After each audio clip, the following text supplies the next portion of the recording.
জাতীয় বিশ্ববিদ্যালয়ের অধীনে অনার্স ভর্তির প্রথম ধাপের আবেদনের কিন্তু সময়সীমা শেষ হয়েছে, তোমরা জানো। এই হচ্ছে তোমাদের ওয়েবসাইট, এই হচ্ছে নোটিশ, এবং এখানে আমরা দেখতে পাচ্ছি সর্বশেষ এই যে 17 তারিখ পর্যন্ত আবেদন ফর্ম ডাউনলোড করা যেত, ডাউনলোড করা গেছে, হয়তো এরপর থেকে ডাউনলোড করতে পারবে না।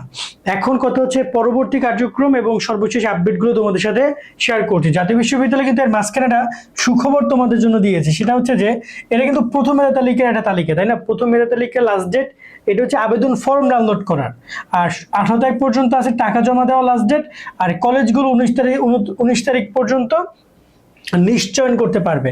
সো অলমোস্ট কলেজের কাজ 19 তারিখ পর্যন্ত, এরপর কিন্তু মোটামুটি ক্ষেত্রে তোমাদের কাজ শেষ।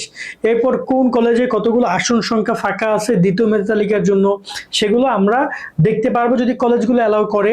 অনেক কলেজ প্রকাশই করে দিবে, আবার কিছু কিছু কলেজ হয়তো প্রকাশ করবে না। তো কনফিউজ হওয়ার কোনো কিছু নাই। এখন কথা হচ্ছে পরবর্তী কার্যক্রমগুলো কি। যারা এই সময়ের মধ্যে ভর্তি হয়ে যাবে 18 তারিখের মধ্যে তারা তো আলহামদুলিল্লাহ, বাট অনেকে আছে ফর্ম ডাউনলোড করেছো অথবা সংগ্রহ করেছো কিন্তু ভর্তি হওয়া নাই, তারা অটোমেটিক্যালি বাদ পড়ে যাবে, ঠিক আছে? পরবর্তীতে আর টাইম বাড়াবে না। ওই অনেকে এসে বলবো ভাই আমি ফর্ম চান্স পাইছি কিন্তু আমি ভর্তি হতে পারি নাই, সময় পাই নাই, এটা হ্যান ত্যান, ওগুলোতে কাজ হবে না। আলটিমেটলি মূল কথা হচ্ছে যে তোমাকে আর সুযোগ নেই।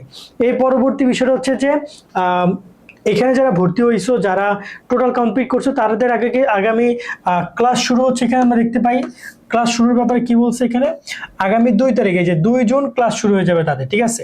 তো 2 জুন ক্লাস শুরু হয়ে যাবে, তোমরা ক্লাসে জয়েন করে ফেলবা।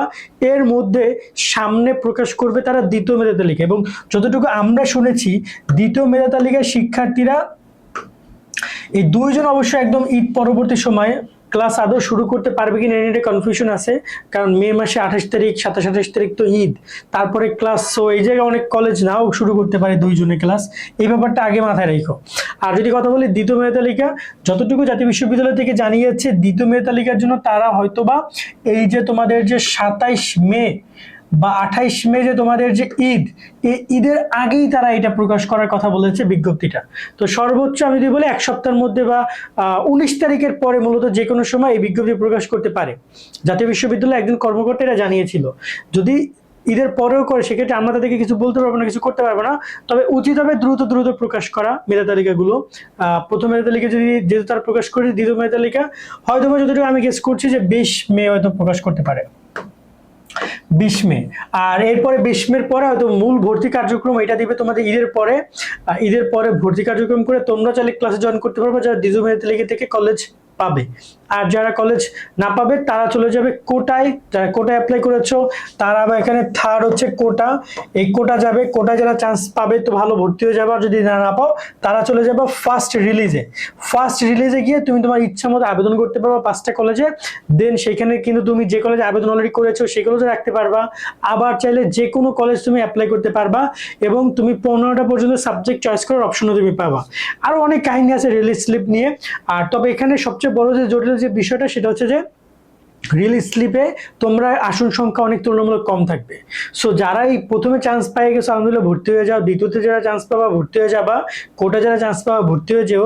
কিন্তু রিলিজ স্লিপে কিন্তু গিয়ে দেখা যায় ভালো ভালো কলেজগুলোতে ওরকমই কিন্তু খুব বেশি আসন থাকবে না, 2-4টা আসন থাকবে। তখন ওইগুলো আদৌ অ্যাপ্লাই করবে কিনা হিসাব নিকাশ করতে হবে। সো এই হচ্ছে ওভারঅল তোমাদের এই জায়গায় সর্বশেষ আপডেট। তবে তোমাদের জন্য একটা বিষয় বলে রাখতে চাই যে তোমরা শিক্ষার্থীরা বেশি প্যারা খেয়েও না। রিলিজ স্লিপের ক্ষেত্রে বেসরকারি কলেজগুলো তোমাকে হেল্প করবে, কারণ ওই জায়গাগুলোতে অনেক আসন আছে, অনেক অ্যাপ্লিকেশন করতে পারবা তোমরা। কিন্তু সরকারি কলেজ তো তোমাদের চলে যাবে, কিন্তু কলেজে পাবা না এটা সংখ্যা, ওই সংখ্যাটা থাকবে না, কারণ ওইখানে তোমরা ওই অ্যাডভান্টেজটা পাবা। তো এই হচ্ছে ওভারঅল তোমাদের এই যে অনার্স ভর্তির লাস্ট আপডেট। এরপরে কোনো আপডেট তেমন নাই, সামনে আমরা আবার রিলিজ স্লিপ নিয়ে কথা বলবো বা দ্বিতীয় মেধা তালিকা নিয়ে কথা বলবো। আজকের মতো আমরা এখানে বিদায় নিচ্ছি। সকলে অনেক অনেক ভালো থাকবা। আল্লাহ হাফেজ।